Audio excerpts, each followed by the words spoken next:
po sa inyo mga kapatid. Isa na naman pong pagkakataon ang ibinigay sa atin ng ating Panginoon upang tayo po ay makapakinig ng kanyang salita. At ito po ay patuloy na may patungkol sa sermon ng ating Panginoong Hesus sa bundok nung siya po ay nandito sa lupa. At isa na naman pong mensahe ang ating mapapakinggan na may pamagat po na sa bunganga makikilala. Doon po sa binasa ng ating kapatid sa Kawikaan 18, talatang 20 hanggang 21, ay ito po ay pinatutungkulan sa kung gaano kahalaga ang dila ng tao. Ulitin ko lamang po yung binasang talata kanina. Ang sabi rito, ang tiyan ng tao ay mabubusog ng bunga ng kanyang bibig, sa bunga ng kanyang mga labi ay masisiyahan siya. Kamatayan at buhay ay nasa kapangyarihan ng dila, at ang nagsisiibig sa kanya ay magsisikain ng kanyang bunga. Pagpalain po tayo sa pagkabasa at pagkarinig ng salita ng Panginoon. Pag-usapan po natin ang mga bagay na itinuro ng ating Panginoong Hesus nung siya po ay nagsasermon sa bundok. At sa oras po na ito, pag-usapan po natin ang isang bahagi ng katawan ng tao na kung saan ito po ay kadalasan nagbibigay po sa atin ng kasalanan. Pag-usapan po natin yan, subalit bago po tayo magpatuloy, gusto ko lamang po i-share sa inyo ang isang kakaibang kultura sa bansang Tibet, na kung saan mga kapatid, ang kanila pong karaniwan na pagbati ay hindi po katulad ng mga karaniwang pagbati ng mga tao. Katulad sa atin sa Pilipinas ay ngumingiti po tayo, o halimbawa sa mga bata ay kinukuha natin yung kamay ng ating matatanda at nagmamano po tayo. At dito naman sa Amerika ay nag-good morning, nag-hello, ngumingiti sila at binabati nila ang ibang tao. Subalit alam niyo po ba sa bansa ng Tibet, iba po ang kanilang pagbati. Ang kanila pong pagbati ay sila po ay dumidila. Inilalabas po nila ang kanilang dila upang sa gayon ay maipakita nila yung kulay ng kanilang dila. At kung hindi nyo po na itatanong, meron po kasing koneksyon yun sa kanilang paniniwala bilang mga Budista. Ngayon, kung ikukwento ko po sa inyo ng maikli, ay kung ang kulay po daw ng kanilang dila ay itim, ay sila daw po ay sinumpa. Dahil po doon sa isang hari na naghari sa kanila noon na matapang at talagang masama. At ang kanya po daw na dila ay maitim. Kaya po, kapag ang dila nila ay maitim, ito po ay sumisimbolo na sila daw po ay reinkarnasyon nung kanilang masamang hari nung unang panahon. Kaya po ang pagbati nila, nilalabas po nila yung kanilang dila, at dapat po ito ay hindi kulay itim.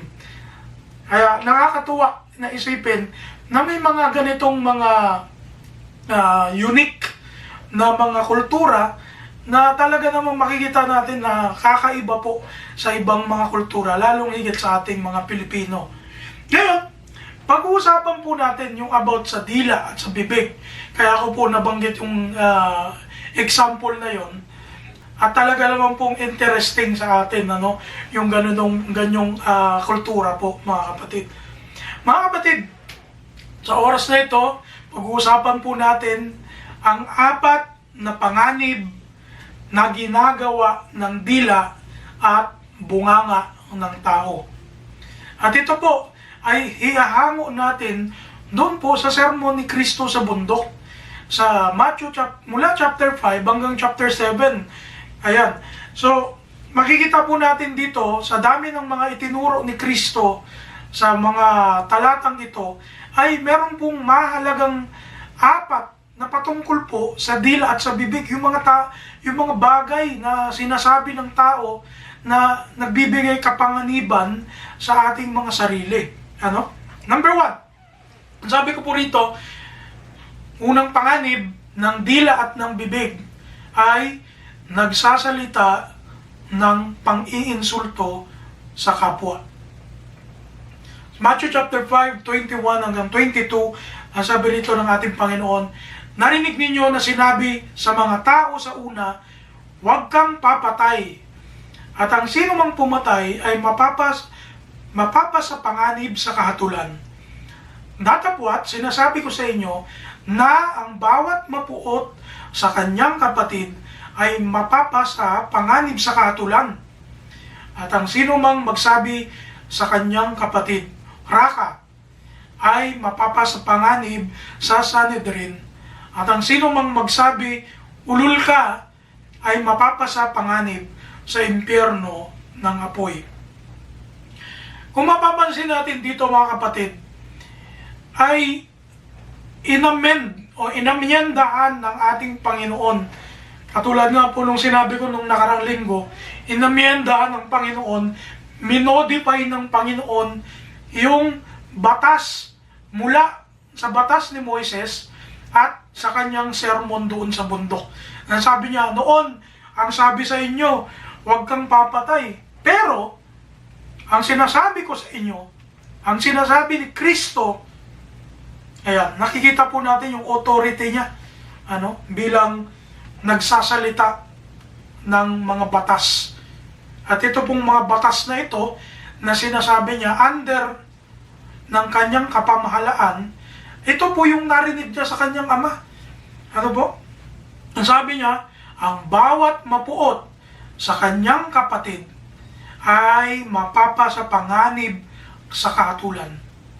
Nung una, kailangan pag pumatay ka, doon ka lang mapaparusahan, doon ka lang mahatulan. Pero sa panahon po ng Kristyanismo, mga kapatid, mapuot lang po tayo sa ating kapatid. Magkaroon lang po tayo ng puot sa ating puso. Mapapasa panganib na po tayo sa kahatulan ng Panginoon. At hindi lamang po yun.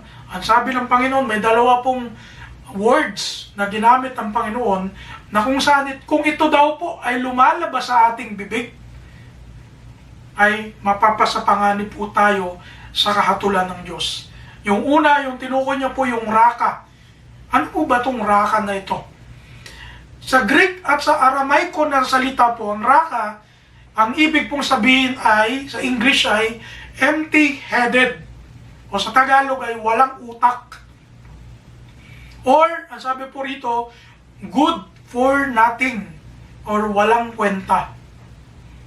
Siguro po, sayong lahat ng mga tao sa isang time ng buhay po natin, sa isang kapanahunan ng ating buhay dito sa lupa, nabanggit na po natin itong mga salitang ito, na wala kang utak, wala kang kwenta, lalo na po pag tayo po ay driven ng ating emosyon, mataas ang emosyon natin, galit tayo, naiinis tayo, di ba? Minsan talagang nasasabi po natin doon sa ibang tao na wala kang kwenta, di ba? Lalo na po doon sa mga kaaway natin. Pero alam niyo po, ang sabi ng Panginoon, kapag ikaw, sinabi mo yung raka, ay mapapasa panganib sa Sanhedrin. Yung Sanhedrin po, nung panahon po ng Panginoong Yesus, ito po yung institusyon na kung saan dito po hinahatulan yung mga Israelita. Ano po? Ito yung mga local court na kung saan dito po hinahatulan at binibigyan ng hatol yung mga taong nakakagawa ng mali.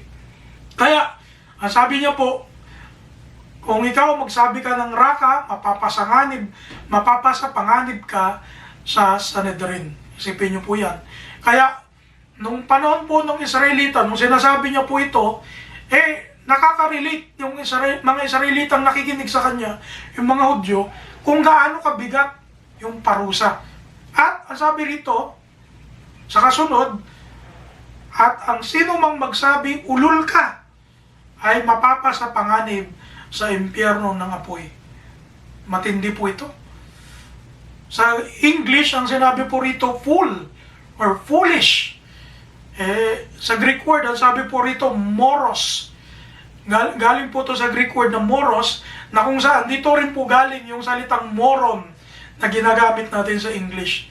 So sa Tagalog, bobo o mangmang, diba? Bugok. Ang dami nating mga terminology dyan na talaga namang ginagamit natin doon sa mga inaasar natin, doon sa mga inaaway tayo, diba? Para lang ma-degrade yung kanilang sarili, may baba yung kanilang dignidad. At sabi ng Panginoon dito, ano daw po nangyayari doon sa mga taong nagsasabi ng ulul ka or foolish, ay mapapa sa panganib sa impyerno ng apoy. Napakadelikado po niyan mga kapatid. Kaya sa ating mga Kristiyano, kung tayo po ay nagpapasakop kay Kristo, dapat po sinusunod natin ito. Na kahit kailan, ngayon na nabautismuhan na tayo sa pangalan ni Kristo, at tayo po ay binabago ng Espiritu Santo ng Diyos, dapat po nababago rin yung ating mga sinasabi sa tao. Dapat po na tutuwid din yung ating mga dila. Nalilinis yung ating mga bibig. Hindi na mabaho yung ating bunganga. Kasi po kung hanggang ngayon, nasasabi at nababanggit pa rin po natin ito, napakadelikado po ito sa ating spiritual na buhay. Dahil ito po ay mayroong parusang kasama. Hindi po nagbibiro ang Panginoon nung sinabi niya ito. At ito po ay utos ng Panginoon sa atin. Kaya hindi po ito parang optional na, pag galit kasi ako, nasasabi ko ito. Kapag hindi naman ako galit, okay lang, hindi ko naman nababanggit yan. Kaya mag-ingat tayo, mga kapatid, lalong higit.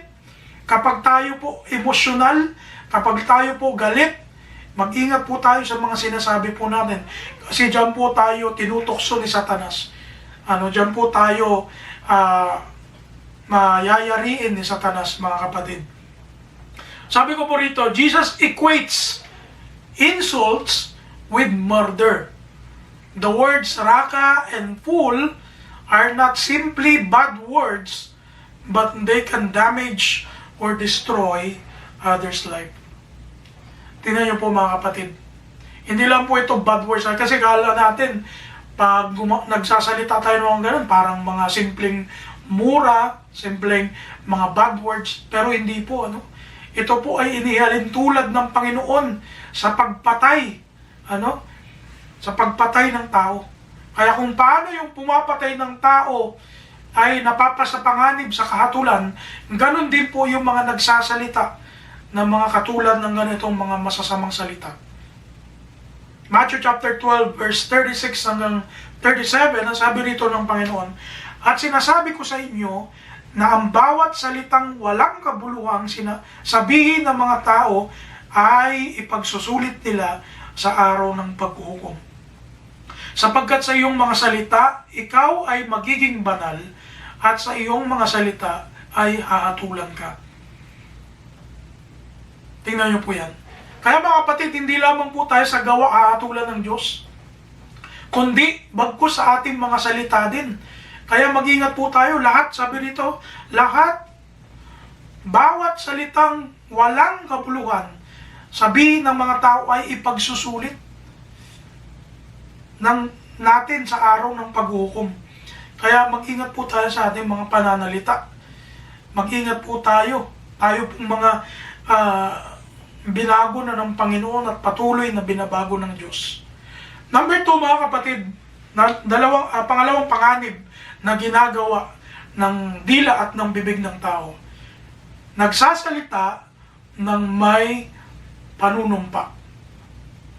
Matthew chapter 5, 33 hanggang 37, ang sabi rito, bukod sa rito ay inyong narinig na sinabi sa mga tao sa una, huwag kang manunumpa ng di katotohanan, kundi tutup din mo sa Panginoon ang iyong mga sumpa. Datapwat. Kita niyo po yung salitang datapwat? Sinasabi ko sa inyo, huwag ninyong ipanumpa ang anuman. Kapag sinabi pong huwag, bawal po yan ng Diyos. hindi natin dapat gawin.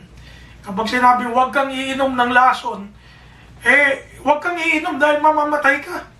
Kaya nga po, dinadagdagan ng salitang huwag. Kaya, ito pong sinasabi ni Kristo dito, dapat huwag po natin gawin. Huwag ninyong ipanumpa ang anuman. Sabi ni Kristo, kahit ang langit, bakit daw po? Sapagkat siya ang luklukan ng Diyos, kahit ang lupa, sapagkat siyang tungtungan ng kanyang mga paa, kahit ang Jerusalem, sapagkat siyang bayan ng dakilang hari. Ngayon po, yung pangalan ng Jerusalem, talagang binabad mouth ng mga tao ngayon. Kaya mag-ingat po tayo dito. Baka mamaya kasama po tayo sa mga nagsasalita ng masama tungkol sa Jerusalem. May pinagbabawal po sa atin ng Panginoon yan. Pati yung langit, pati lupa, ano po? Everything, hindi po dapat natin isinasama sa panunumpa. Or, sabi nga, mas simpleng paraan, huwag ka nalang manumpa. Kasi po, hindi naman doon nasusukat yung ating pagiging totoo. Hindi doon nasusukat yung pagiging honest natin na tao o faithful. Hindi porke ang tindi ng panunumpa mo, ibig sabihin talagang kapani-paniwala na yung sinabi. Hindi po ganun. Maraming tao ngayon, kahit nanunumpa, sinungaling pa rin. Yung mga politician natin ngayon, di ba? Talagang pag nasa harapan ng media, talagang kala mo, totoong-totoo ang mga sinasabi. Kaya mag-ingat po tayo dito mga kapatid, tuloy ko po. Ang sabi nito, kahit man ang ulo mo ay huwag mong ipanumpa sapagkat hindi ka makakagawa ng isang buhok na maputi o maitim. In other words, baka pwede kang agad-agad mamatay. Biro mo, hindi mo mapapaputi, hindi mo mapapaitim yung iyong buhok. Ibig sabihin po nun, baka mamaya bigla ka na lang matumba dyan dahil ipanunumpa mo yung ulo mo. Kaya sabi ng Panginoon, huwag mong ipapanumpa yung iyong ulo. Verse 37, sabi rito, datapwat, ano daw po yung gagawin natin? Ang magiging pananalita ninyo'y oo, hindi, hindi.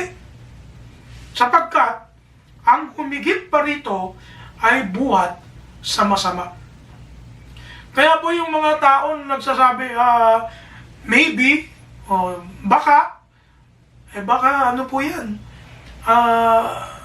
Yan po yung ikakasulit natin sa Panginoon. Kasi sabi ng Panginoon, ang humigit pa sa oo o hindi, ay buhat na sa masama. Kaya pag tayo po tinatanong, at hindi po tayo nagsalita ng oo o hindi, at sinagot natin, buhat na po yan sa masama. Alam niyo po, merong isang hukom sa Bible na bigla po siya ng kanyang pananalita. At dahil po sa kanyang pagkabigla na nanumpa siya sa Panginoon, ang kanyang kapalit ay yung buhay ng kanyang dalagang anak. Ito po ay si Hepte, na isa pong hukom sa Israel noon, na mababasa po natin sa Hukom chapter 11, 30 to 35, Pakinggan niyo po ito sinasabi. Ang sabi rito, at nagpanata si Hepte ng isang panata sa Panginoon. Nagkaroon po siya ng swearing, Ang sabi rito, at nagsabi, kung tunay na iyong ibibigay ang mga anak ni Ammon sa aking kamay, ay mangyayari nga na sino mong lumabas na sumalubong sa akin sa mga pintuan ng aking bahay, pagbalik kong payapa na galing sa mga anak ni Ammon, ay magiging sa Panginoon at aking ihahandog na pinakahandog na susunugin. Ayan. Tatalon tayo sa 34 tsaka sa 35, ang sabi rito, at si Hepte ay naparoon sa Mispa sa kanyang bahay. Nanalo po siya sa mga Ammonita. At narito, ang kanyang anak na babae ay lumalabas na sinasalubong siya ng pandereta at ng sayaw. At siya ang kanyang bugtong na anak. Liban sa kanya, wala na siyang anak na lalaki o babae man. Tingnan niyo po yan, nakakalungkot. 35. At nangyari, pagkakita niya sa kanya, na kanyang hinapak ang kanyang damit at sinabi, sa aba ko, aking anak, pinapakumbaba mo ang akong lubos. At ikaw ay isa sa mga bumabagabag sa akin, sapagkat aking ibinuka ang aking bibig sa Panginoon, at hindi na ako makapanumbalik. Kita niyo po. Kaya delikado po sa tao yung yung masyadong agresibo magsalita. Delikado sa tao yung hindi muna nag-iisip bago po nagsasalita. Kaya mga kapatid, bilang mga Kristiyano, mag-ingat po tayo, huwag po tayong nanunumpa ng mga bagay-bagay. Ayan po ang utos ng Panginoon. Huwag na dating dagdagan yung mga salita po natin. Kung gusto po nating maging tapat sa tao at sa Diyos, oo kung oo, hindi kung hindi. Sapagkat ang humigit pa rito ay galing na sa masama. Galing na sa atin. Galing na sa demonyo. Yung katulad po ng mga ganitong salita, mamatay man ako. Diba yan mga bukang bibig ng mga tao sa Pilipinas ngayon eh. Mamatay man ako, kala mo naman talaga, handang-handa mamatay. Ano pa, yung pustahan man tayo, makikipagsugalan pa sa kanyang kapalaran para lang masabi na totoo yung sinasabi niya. Ano pa? Sinusumpa ko sa puntod ng tatay o nanay ko at iba pa. Ayan. Ayan yung mga karaniwang na sinasabi ng mga tao, lalong higit yung mga taong walang pagkakilala sa Panginoon. Yung hindi po nila alam kung ano yung itinuturo ng Panginoon sa mga salita na dapat mamutawi sa ating mga bibig. Sabi ko rito, words like this are diabolic according to Christ. Galing po ito sa masama, galing po ito sa kalaban ng Panginoon. Santiago 5:12, ang sabi po rito ng kapatid na Santiago, ngunit higit sa lahat ng mga bagay, above all, sabi niya, above everything, mga kapatid ko, huwag ninyong ipanumpa kahit ang langit, ni ang lupa, ni ang anumang ibang sumpa. Tingnan niyo po yan. Inulit ni Santiago yung utos ng Panginoon sa Mateo. Pero sabi niya rito, huwag niyong ipanumpa kahit ibang sumpa. Ibig sabihin, kahit ano. Di ba? Kundi, ang inyong oo ay maging oo, at ang inyong hindi ay maging hindi, upang kayo'y huwag mga hulog sa ilalim ng hatol. Colossians chapter 3 verse 9, huwag kayong mangagbubulaan sa isa't isa. Yamang hinubad na ninyo ang datihang pagkatao, pati ng kanyang mga gawa.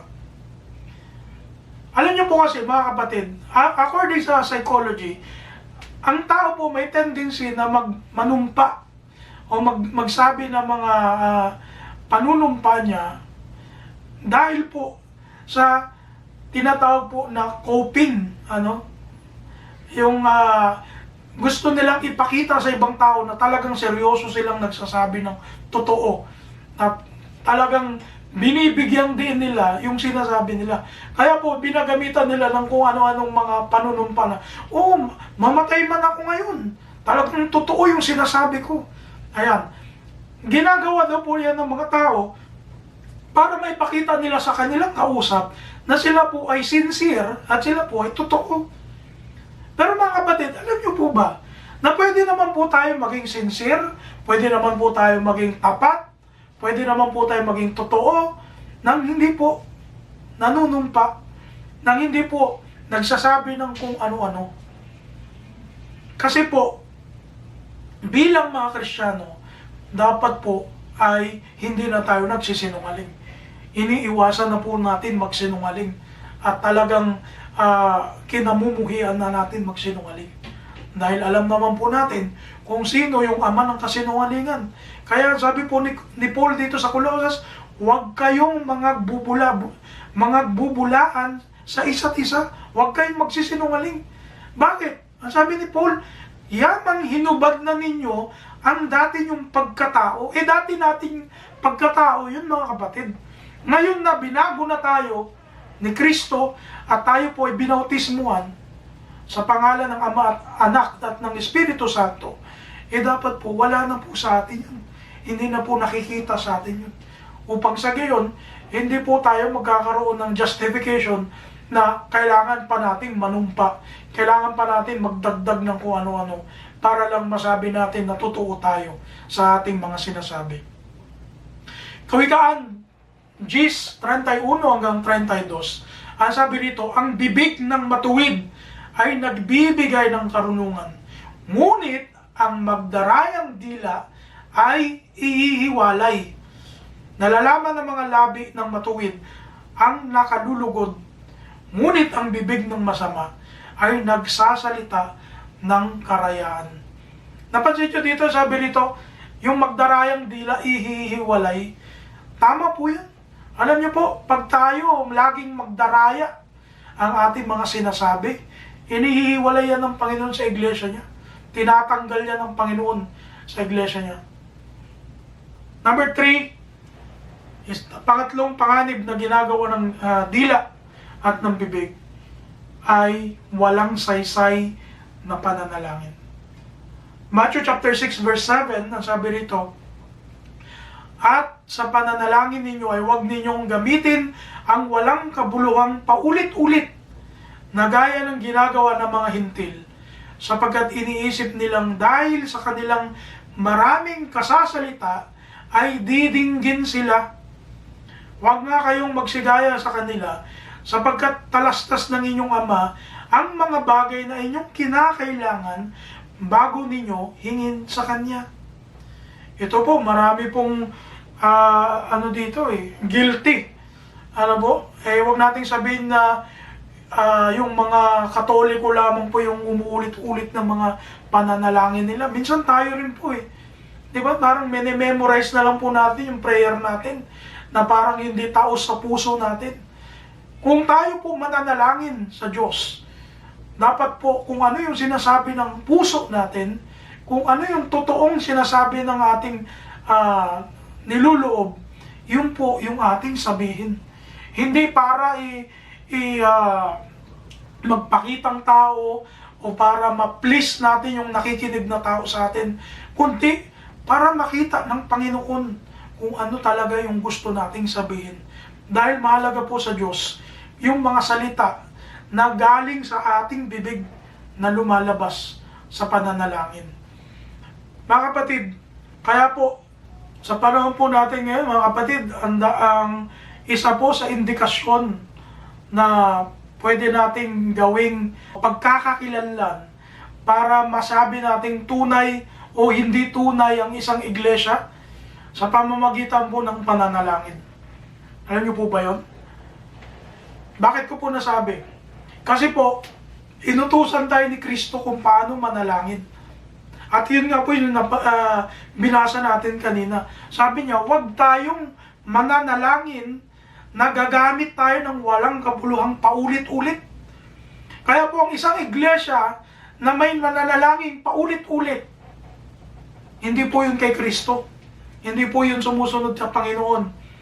Ang sabi rito, na gaya ng ginagawa ng mga hintil.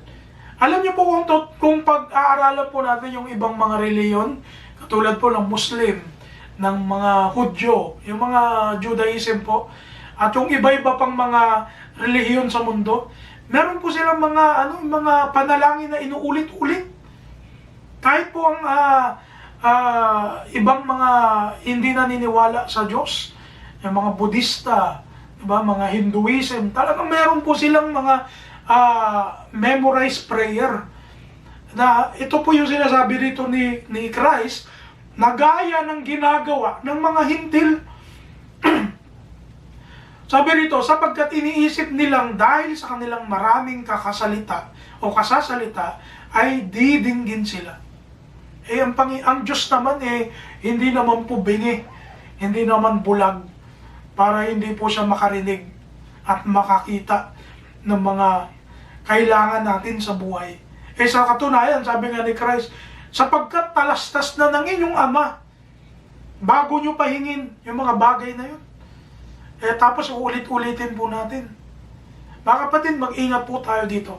Dahil baka sa panalangin natin, ma-please natin ang Lord, mag-glorify natin ang Lord, lalo pa tayong nagkasala sa harapan ng Panginoon. You can easily determine a fake church on the way they pray. Yung ibang iglesia, kung ano-anong ginagamit na mga pangalan ng Ama. Sabi ng Panginoon, ganito kayo manalangin, Ama namin na nasa langit ka. Hindi naman sinabi ng Panginoon na gamitan nyo ng kung ano-ano mga pangalan. Di ba? Kung ano-ano mga pinapangalan ng mga tao ngayon sa pangalan ng Ama. Merong Jehovah, merong Yahweh. Wala namang sinabi ang Panginoong Jesus na pagka mananalangin kayo, ganito gagawin nyo Amang Jehovah, Amang Yahweh. Wala namang ganun eh. Ang sabi ng Panginoon, ganito kayo panalangin, Ama na nasa langit. Diba po? Ganun kasimple. Hindi na natin kailangan ng mga mabubulaklak na mga salita upang ma-please natin ang Lord. Kundi ang gusto ng Panginoon, yung mataimtim, yung totoo, yung tapat na pananalangin. Upang sa gayon, tayo po ay hindi lamang magiging karapat-dapat sa Diyos, kundi hindi po makakaiwas po tayo sa kasalanan ng pananalita na walang kabuluhan. Ecclesiastes chapter 5 verse 2 sa ibang salita, mga ngaral, ang sabi po rito sa verse 2, huwag kang pakabigla ng iyong bibig at huwag magmadali ang iyong puso na magsalita ng anumang bagay sa harap ng Diyos, sapagkat ang Diyos ay nasa langit at ikaw ay nasa lupa. Kaya pakauntiin mo ang iyong mga salita. Yung ibang tao, yung ibang Kristiyano, akala mo, sa dami-dami na ng sinabi, ang dami pa ulit-ulit naman, sa sobrang haba na ng kanyang panalangin, nauulit niya na yung kanyang panalangin. Mag-ingat po tayo dyan, mga kapatid. Hindi naman natin sinasabing bawal yung mahabang panalangin. Pero, kung humaba na, ulit-ulit ka na lang, yun po yung pinagbabawal ng Panginoon. At mag-ingat po tayo dyan. Pakauntiin natin, sabi rito ni Solomon, ang ating mga salita. Dahil, ang Diyos nasa langit, tayo nasa lupa. Huwag tayong magpakabigla sa mga sinasabi po natin. Bakit? Ang layo-layo po ng lugar natin sa lugar ng Panginoon. Ang layo-layo ng karunungan natin sa karunungan ng Panginoon. Isaiah chapter 55 verse 8 to 9, sapagkat ang aking mga pag-iisip ay hindi inyo mga pag-iisip o ang inyong mga lakad ay aking mga lakad, sabi ng Panginoon. Sapagkat kung paano ang langit ay lalong mataas kaysa lupa, ngayon ang aking mga lakad ay lalong mataas kaysa inyong mga lakad, at ang aking mga pag-iisip kaysa sa inyong mga pag-iisip. Minsan po mga kapatid, may time na may mga Kristiyano na akala mo pag nagpipray, inuutusan lang ng Panginoon. Akala mo kung sino lang na umuutos sa Diyos. Mga kapatid, mag-ingat po tayo dyan sa pananalangin natin upang sa gayon ay makaiwas po tayo sa paghatol sa pamamagitan ng mga walang kabuluhang pananalita. Number 4 mga kapatid, dito tayo magtatapos. Sabi ko, ika-4 at ika-huli na panganib na nagagawa ng ating bibig at ng ating dila, ngawa pero walang gawa. Matthew chapter 7, 21 hanggang 23, ang sabi rito, hindi ang bawat nagsasabi sa akin, Panginoon, Panginoon, ay papasok sa kaharian ng langit, kundi ang gumaganap ng kalooban ng aking Ama na nasa langit. Marami ang mga magsasabi sa akin sa araw na iyon, Panginoon, Panginoon, Hindi baga nagsipanghula kami sa iyong pangalan? At sa pangalan mo'y nangagpalayas kami ng mga demonyo. At sa pangalan mo'y nagsigawa kami ng maraming gawang makapangyarihan. At kung magkagayoy, ipahahayag ko sa kanila. Sabi ni Kristo. Kailan may hindi ko kayo nangakikilala, magsilayo kayo sa akin. Kayong manggagawa ng katampalasanan. Mga kapatid, kumusta po yung ating mga gawa? Kumusta po yung ating pagpapasakop kay Kristo? Kumusta po yung ating paglilingkod sa Diyos? Baka naman po tayo puro ngawa, puro salita lang, puro sa bibig lang, pero hindi mo naman po nakikita sa gawa natin. At sabi sa Romans chapter 2 verse 13, sapagkat hindi ang mga tagapakinig ng kautusan ang siyang mga ganap sa harapan ng Diyos. Sino daw po yung tinuturing na ganap ng Diyos? Yung mga, sabi rito, kundi ang nangagsisitalima sa kautusan ay aariing mga ganap. Kung tayo po ay puro lang salita, puro lang pakinig, pero hindi po nakikita sa ating mga buhay yung ating pong natututunan sa Biblia at sa salita ng Panginoon, hindi po tayo aariing ganap ng Diyos. Napakahalaga po na tayo po sumunod sa ipinag-uutos ni Kristo sa atin. Lahat po ng tinuro niya sa bagong tipan, iyan po yung batas na dapat po natin gawin under Christ. Kaya po, mag-ingat po tayo dito mga kapatid. Hindi kahit napakaganda ng mga prayers natin, kahit ang buong bibig natin puro Bible verses, kung hindi nakikita ito at hindi niya-apply sa ating mga buhay, walang pagbabago yung buhay natin. Kung ano tayo 10 years ago, ganun pa rin tayo ngayon. Masama pa rin ang ating ugali, masama pa rin ang ating bibig, masama pa rin ang ugnayan natin sa kapwa natin. Hindi po tayo itinuturing na ganap ng Panginoon. Titus chapter 1 verse 16, sabi rito, sila'y nagpapanggap na nakikilala nila ang Diyos, ngunit ikinakaila sa pamamagitan ng kanilang mga gawa.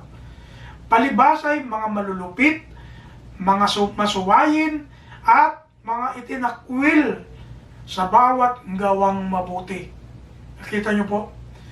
Akala natin akala nila talagang natutuwa sa kanilang Panginoon dahil talagang sila, siguro yung iba sa kanila, praise and worship team, na talagang ang dami-daming ministry.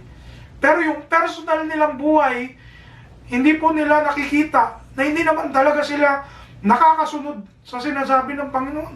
Namumuhay pa rin sila sa immoralidad, namumuhay pa rin sila sa kasinungalingan, namumuhay pa rin po sila sa katampalasanan, sa mga masasamang bisyo. Baliwala po yan kahit napakarami nating ministry, kahit napakarami nating alam sa Bible. Sabi ko nga po mas maigi pa yung gumawa ka ng isang bagay ngayon kaysa pag-aralan mo ang buong Biblia ng buong buhay mo, hindi mo naman in-apply. Kaya, pag-isipan po natin ito mga kapatid. Santiago 1:22 hanggang 24, sabi ni Santiago, datapwat maging tagatupad kayo ng salita at huwag tagapakinig lamang, na inyong dinadaya ang inyong sarili. Sapagkat kung ang sino man ay tagapakinig ng salita at hindi tagatupad, ay katulad siya ng isang tao na tinitingnan ang kanyang talagang mukha sa salamin. Sapagkat minamasdan niya ang kanyang sarili at siya'y umaalis at pagkadakay kanyang nalilimutan kung ano siya. Kaya po, yung pakikinig, yung pagsasalita, kulang pa po yun Yung mga kahit meron po tayo mga Bible verses, talagang ang dami-dami nating alam sa Bible, kung hindi po natin yan may a-apply, sabi ni Santiago, para tayong tumingin sa salamin, tinitingnan mo, minememorize mo yung mukha mo, pero pagkaalis mo dun sa salamin, ilang saglit lang, nakalimutan mo na yung itsura mo. Hindi mo na alam kung ano yung itsura ng kilay mo, hindi mo na alam kung ano yung itsura ng buhok mo, kung meron ka bang madumi sa mukha. Diba? Kaya ito po yung nangyayari sa mga tao na hindi po ina-apply yung mga natututunan nila sa salita ng Diyos. Kaya po mga kapatid, hindi po tayo nagiging ganap sa purong ngawa, kundi tayo po ay nagiging ganap kung ating pong ginagawa ang mga sinasabi ng ating Panginoon. Bilang pagtatapos mga kapatid, tandaan po natin tong verse na ito na babanggitin ko. Sabi rin po doon sa Matthew chapter 7, 16 hanggang 20. Sa kanilang mga bunga ay inyong mga kikilala sila. Nakapuputi baga ng mga ubas sa mga tinikan o ng mga igos sa mga dawagan. Gandi naman, ang bawat mabuting kahoy ay nagbubunga ng mabuti. Natapot ang masamang punong kahoy ay nagbubunga ng masama. Hindi maaari na ang mabuting punong kahoy ay magbunga ng masama at ang masamang punong kahoy ay magbunga ng mabuti. Bawat punong kahoy na hindi nagbubunga ng mabuti ay pinuputol at inihahagis sa apoy. Kaya sa kanilang mga bunga ay makikilala nyo sila. Sa pagtatapos natin mga kapatid, ang gusto kong idagdag doon sa narinig natin na mga talata, kung sabi ni Christ doon sa verse 20, sa kanilang mga bunga ay makikilala nyo sila. Kasama po doon sa bunga yung nanggagaling sa ating bunganga. Kaya ang pamagat po kanina na ginamit ko po, sa bunganga makikilala. Kasi po ang bunganga, yan po ay nagbibigay din ng kung sino tayo. Yan po nagre-reflect tayo kung sino tayo sa mga sinasabi natin at sa mga lumalabas sa ating bibig. Pagpalain po tayo mga kapatid ng Panginoon at samahan tayo muli sa linggong darating. Nawa ang kapayapaan ng Panginoon ang sumahating lahat at ingatan tayo ng Panginoon upang magkita-kita po tayo sa susunod na linggo.